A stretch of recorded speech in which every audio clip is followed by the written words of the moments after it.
Hello students, welcome back to our YouTube channel distancy learning. I hope अभी तक आप सभी लोगों ने चैनल को लाइक, शेयर और सब्सक्राइब कर लिया होगा। If you have not done it so please do it right now. तो बच्चों, आज हम इंपॉर्टेंट कंसेप्ट सीखने वाले हैं ट्राइंगल्स में, जो कि हमारे पास होगा सिमिलैरिटी। ओके, अगर मैं आपसे पूछूं सिमिलर का मतलब क्या होता है, तो आप कैसे डिफाइन करोगे सिमिलैरिटी को? Okay, now please don't relate this concept with the congruency. आपने क्लास 9th में कॉन्ग्रुएंसी के बारे में पढ़ा था। अगर मैं आपसे पूछूं कॉन्ग्रुएंसी क्या होता है, चलो सिमिलैरिटी को बाद में डिस्कस करते हैं, कॉन्ग्रुएंसी को देखते हैं। तो आप सिंपल कहोगे सर कॉन्ग्रुएंसी का मतलब ये हुआ वो फिगर्स या वो ट्राइंगल्स जिनका सेम शेप और सेम साइज होगा, A B C and P Q R. अगर मैं कह रहा हूं ये दोनों ट्राइंगल कॉन्ग्रुएंट हैं, triangle A B C is congruent to triangle P Q R, इसका मतलब क्या हुआ? अल्फाबेटिकल पैटर्न यहां पे बहुत बड़ा रोल प्ले करने वाला है। इसका मतलब सिंपल होता है बच्चों, जो ए बी का वैल्यू होगा वो पी क्यू के बराबर होगा, जो बी सी का वैल्यू होगा वो क्यू आर के बराबर होगा, और जो ए सी का वैल्यू होगा वो पी आर के बराबर होगा। क्लियर हो गया? Similarly angle A equals to angle P, angle B equals to angle C, angle Q and angle C is equals to angle R. That's the meaning of congruency. तो congruency को हम कैसे define करेंगे? वो figures या वो triangle जिनका same shape और सेम साइज होगा, उन फिगर्स को या उन ट्राइंगल्स को आप क्या कह सकते हो? कॉन्ग्रुएंट कह सकते हो। अगर दो कॉन्ग्रुएंट ट्राइंगल्स आपके पास हैं बच्चों, तो उनकी करस्पॉन्डिंग साइड्स भी इक्वल होंगी और उनके करस्पॉन्डिंग एंगल्स भी इक्वल होंगे। तो कॉन्ग्रुएंसी का डेफिनेशन क्या हुआ? फिगर्स दोज आर आइडेंटिकल, जो एक जैसे हैं, सेम शेप है और सेम साइज है। लेकिन अगर मैं यही डिस्कशन सिमिलैरिटी में करता हूं बच्चों, अगर यही डिस्कशन हम सिमिलैरिटी में करें, तो सिमिलैरिटी को आप लोग कैसे डिफाइन करोगे? वो फिगर्स जिनका सेम शेप है बच्चों, लेकिन साइजेस डिफरेंट है। क्लियर हो गया? उन फिगर्स को आप सिमिलर फिगर्स कहते हो। तो सिमिलर फिगर्स के केस में आपके पास शेप का सेम होना जरूरी है। क्लियर हो गया? लेकिन साइजेस अलग अलग हो सकते हैं। कॉन्ग्रुएंसी में आपके पास शेप और साइज सेम होना चाहिए। क्लियर हो गया? लेकिन सिमिलैरिटी में ऐसा कुछ भी नहीं होता। वहां पे आपके पास शेप सेम होना चाहिए, साइजेस अलग भी हो सकते हैं। फॉर एग्जाम्पल, अगर मैं यहां पे दो ट्राइंगल्स लूं, ए बी सी, और दूसरा ट्राइंगल आपके पास हो गया पी क्यू आर। क्लियर हो गया? तो ये दोनों ट्राइंगल्स अगर सिमिलर हैं, triangle A B C similar to triangle P Q R, ये सिमिलर का साइन होता है बच्चों, और ये कॉन्ग्रुएंसी का साइन होता है। अगर मैं कह रहा हूं यहां पे triangle A B C similar है पी क्यू आर के, तो अब आप साइड्स के बारे में और एंगल्स के बारे में क्या कहोगे? ये भी इंपॉर्टेंट है। साइड्स के बारे में और एंगल्स के बारे में क्या कहोगे? ये भी इंपॉर्टेंट है बच्चों। तो यहां पे ध्यान दीजिएगा, ए बी सी सिमिलर दिया है ट्राइंगल पी क्यू आर के, तो यहां पे मैंने क्या बोला था? करस्पॉन्डिंग साइड्स इक्वल होती हैं। ओके, यहां पे कॉन्ग्रुएंसी केस में करस्पॉन्डिंग एंगल्स इक्वल होते हैं, लेकिन यहां पे कंडीशंस डिफरेंट होती है। आप ये कहोगे करस्पॉन्डिंग एंगल्स तो इक्वल होंगे। यहां पे एंगल ए का वैल्यू आपके पास एंगल पी के बराबर, एंगल बी का वैल्यू आपके पास एंगल क्यू के बराबर, एंगल सी का वैल्यू आपके पास एंगल आर के बराबर।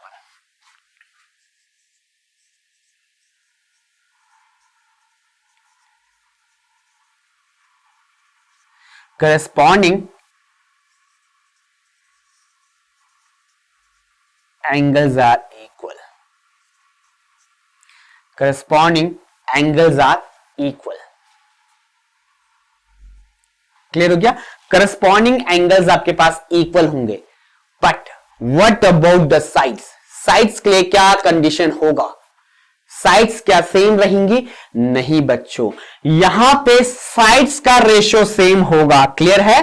corresponding sides will lie in the same ratio or proportion. That means AB upon PQ का वैल्यू आपके पास BC अपॉन QR के बराबर होगा, जो कि आपके पास AC अपॉन PR के बराबर होगा। क्लियर है?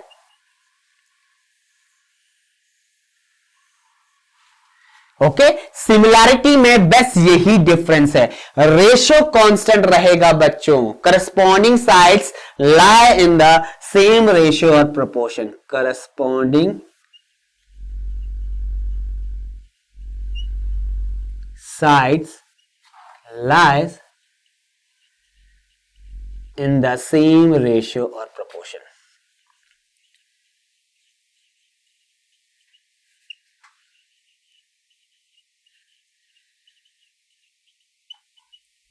क्लियर हो गया? Corresponding sides lie in the same ratio और प्रोपोर्शन। क्लियर है बच्चों? आई होप यहां तक आप सभी को क्लियर हो गया होगा कि यहां पे कंसेप्ट आपके पास क्या होता है। अब यहां पे करस्पॉन्डिंग साइड्स का रेशियो सेम होता है, इसका मतलब क्या हुआ? करस्पॉन्डिंग साइड्स का रेशियो सेम होता है, इसका मतलब क्या हुआ? A B by P Q का वैल्यू अगर 1/2 आ रहा है तो BC अपॉन QR का वैल्यू भी 1/2 होगा और AC अपॉन PR का वैल्यू भी 1/2 होगा। क्लियर हुआ? यह मतलब होता है सेम रेशियो और प्रोपोर्शन का। लेकिन यहां पे क्या होता था बच्चों, अगर AB 10 सेंटीमीटर है तो PQ भी 10 सेंटीमीटर होगा। यहां पे साइड्स का मेजरमेंट सेम होता था, यहां पे ऐसा कोई कंडीशन नहीं है। यहां पे कंडीशन क्या है? Corresponding sides will lie in the same ratio और प्रोपोर्शन। बस यही सिमिलैरिटी है। करस्पॉन्डिंग एंगल्स आपके पास इक्वल होने वाले हैं और उसके बाद करस्पॉन्डिंग साइड्स आपकी सेम रेशियो या प्रोपोर्शन में लाई करेंगी। अब आपके पास कॉन्ग्रुएंसी में 5 टर्मिनोलॉजी होती थी, SSS, SAS, AAS, ASA and the last was RHS। लेकिन यहां पे ट्राइंगल्स को प्रूव करने के लिए आपके पास 3 टर्मिनोलॉजीज होती हैं बच्चों। सबसे पहला आता है SSS। दैट्स मीन अगर दो ट्राइंगल्स की करस्पॉन्डिंग साइड्स का रेशियो सेम है तो आप कहोगे दोनों ट्राइंगल सिमिलर है। ओके,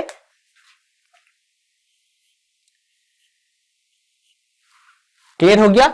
अगर इन दोनों ट्राइंगल्स का रेशियो, करस्पॉन्डिंग साइड्स का रेशियो सेम है तो आप कहोगे SSS से दोनों ट्राइंगल सिमिलर है। AB by BC equals to AB upon PQ equals to BC upon QR equals to AC upon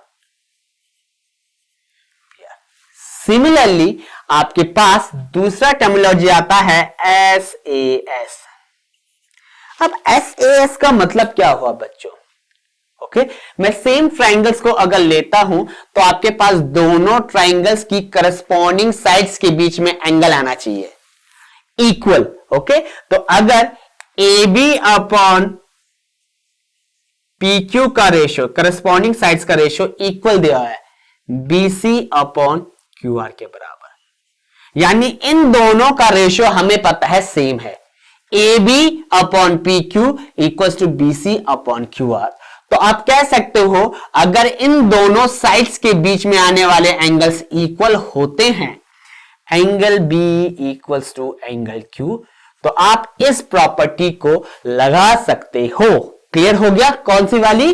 SAS। यहां पे AB upon PQ equal to BC upon QR, angle B का value angle Q के बराबर है तो SAS terminology लग सकता है। सेम मेथड से अगर आपके पास AC upon PR equals to BC upon QR दिया है तो उस केस में एंगल C का वैल्यू एंगल R के बराबर होना चाहिए। क्लियर हुआ? तब आप SAS लगा सकते हो। ये इंपॉर्टेंट प्रॉपर्टी है बच्चों SAS का। और किस तरीके से लगा सकते हो? अगर AB का रेशियो PQ के बराबर, AB अपॉन PQ है equals to AC upon PR आपको गिवन है तो angle A equals to angle P होना चाहिए, तभी आप SAS लगा पाओगे। क्लियर हो गया? तो मैं यहां पे पॉसिबल केसेस लिख सकता हूं, कब कब लग सकता है? AB upon PQ equals to BC upon QR। दूसरा AB upon PQ equals to, अगर angle A equals to angle P दिखा रहा हूं, AC अपॉन PR, तो यहां पे आपके पास एंगल ए का वैल्यू एंगल पी के बराबर होना चाहिए। तो ये फर्स्ट केस, ये सेकंड केस, यहां पे भी आपके पास क्या लगेगा, S A S. Third case पे मूव करते हैं, AC upon P R equals to आपके पास BC अपॉन क्यू आर है। तो इस केस में आपके पास AC और BC का एंगल कौन सा है बच्चों, एंगल C। PR और PQ का एंगल कौन सा है, PR और QR का एंगल कौन सा है, एंगल R। तो एंगल C का वैल्यू एंगल R के बराबर होना चाहिए। SAS लगा पाओगे। क्लियर हो गया? आई होप यहां तक सबको क्लियर हो गया होगा कंसेप्ट। लास्ट टर्मिनोलॉजी आपके पास है AA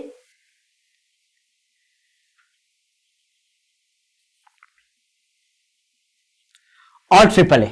ठीक है, यहां पे आपके पास तीनों एंगल्स अगर आपको इक्वल मिल जाते हैं तो आप ट्रिपल ए पोस्टुलेट्स लगा सकते हो, या ए कब लगाओगे, जब दोनों ट्राइंगल्स के दो एंगल इक्वल मिल जाए। तो दो एंगल इक्वल मिल गए तो तीसरा एंगल ऑटोमेटिकली इक्वल मिल जाएगा एंगल सम प्रॉपर्टी से।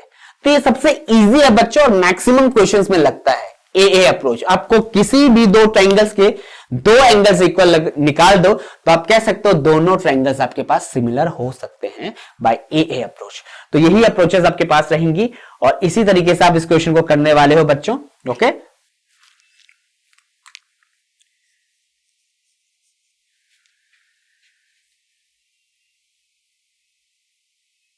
तो यहां पे एक करस्पॉन्डिंग का कंसेप्ट रहेगा। क्लियर हो गया? तो इसी अप्रोच से आप क्वेश्चंस को करने वाले हो। तो आई होप आपको मेथड क्लियर हो गया होगा सिमिलैरिटी का, कि कैसे आप प्रूफ करोगे क्वेश्चंस को, क्या क्या टर्मिनोलॉजीज होंगी, और ये सारी टर्मिनोलॉजीज हम अपकमिंग क्वेश्चंस पे अप्लाई करने वाले हैं बच्चों। तो मूव करते हैं हमारे नेक्स्ट टॉपिक की तरफ, जो कि होंगी एक्सरसाइजेस।